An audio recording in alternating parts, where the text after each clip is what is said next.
नमस्कार। क्या आप जानते हैं कि जगत के स्वामी भगवान श्री कृष्ण के परम मित्र सुदामा क्यों दरिद्र हुए? दुनिया मानती है कि यह उनका भाग्य था या किसी पूर्व कर्म का फल, पर सत्य तो यह है कि सुदामा की दरिद्रता कोई श्राप नहीं, बल्कि मित्रता के इतिहास में लिखा गया सबसे बड़ा प्रेम पत्र और सर्वोच्च बलिदान था। आइए जानते हैं उस गुप्त घटना के बारे में जिसने सुदामा को आजीवन निर्धनता का वरण करने के लिए प्रेरित किया। एक समय की बात है, एक अत्यंत साध्वी और प्रभु पर अटूट विश्वास रखने वाली निर्धन ब्राह्मणी थी। वह केवल भिक्षा से अपना जीवन चलाती थी। लगातार 5 दिनों तक उसके घर का चूल्हा ठंडा रहा।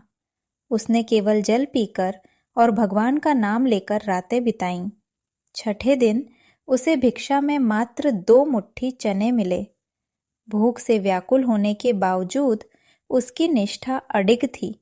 उसने सोचा, नहीं, मैं ये चने पहले अपने आराध्य देव वासुदेव को भोग लगाऊंगी, तभी इन्हें ग्रहण करूंगी। उसने चने एक कपड़े की पोटली में बांधकर रख दिए और प्रभु का ध्यान करते करते सो गई। रात में कुछ चोरों ने ब्राह्मणी की कुटिया में सेंध लगाई। बहुत खोजबीन के बाद उन्हें केवल वह चने की पोटली मिली। उन्हें लगा कि इसमें सोने के सिक्के हैं। चोरी का आभास होते ही ब्राह्मणी जाग गई और शोर मचाया। भयभीत होकर चोर पोटली लेकर भागे और पकड़े जाने के डर से पास ही स्थित महर्षि संदीपन के आश्रम में जा छिपे। वहां आहट सुनकर वे चने की पोटली वहीं गिराकर भाग निकले। अगले दिन जब ब्राह्मणी को पता चला कि उसके प्रभु को भोग लगने वाले चने चोर उठा ले गए, तो उसका हृदय क्षोभ से भर गया। उसकी निष्ठा का अपमान हुआ था। आक्रोश और वेदना में उस साध्वी ने श्राप दिया, जो भी इन चनों को खाएगा वह जीवन भर दरिद्रता का सामना करेगा और कभी सुखी नहीं हो पाएगा। प्रातःकाल गुरु माता आश्रम में झाड़ू लगा रही थीं। तभी उन्हें वह पोटली मिली। चने देखकर उन्होंने सोचा, ये मेरे शिष्यों के लिए उत्तम आहार हैं। ठीक उसी समय श्री कृष्ण और सुदामा लकड़ी लेने के लिए जंगल जा रहे थे।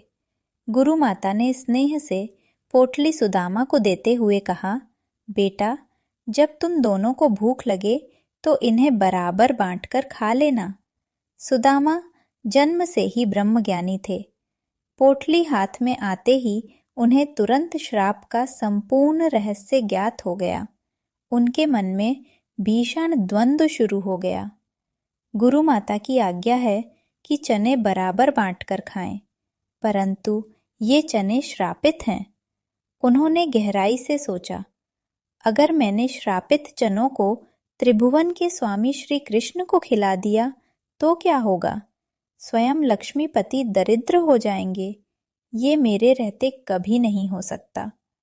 प्रेम और मित्रता के समक्ष सुदामा ने संसार के सारे सुखों को तुच्छ समझा। उन्होंने एक क्षण भी विचार किए बिना श्री कृष्ण की नजर बचाकर वह सारे श्रापित चने स्वयं खा लिए। इस तरह सुदामा ने जानबूझकर अपने मित्र के हिस्से की दरिद्रता भी अपने ऊपर ले लिया। वह जानता थे कि अब उन्हें जीवन भर निर्धनता झेलनी होगी, पर उनके मुख पर संतोष था कि उनके प्रभु सृष्टि के पालनहार श्री कृष्ण दरिद्रता से बच गए। यही कारण है कि सुदामा की कथा मात्र एक गरीबी की कहानी नहीं, बल्कि एक मित्र द्वारा अपने मित्र के लिए किए गए सबसे बड़े त्याग और प्रेम की अमर गाथा है।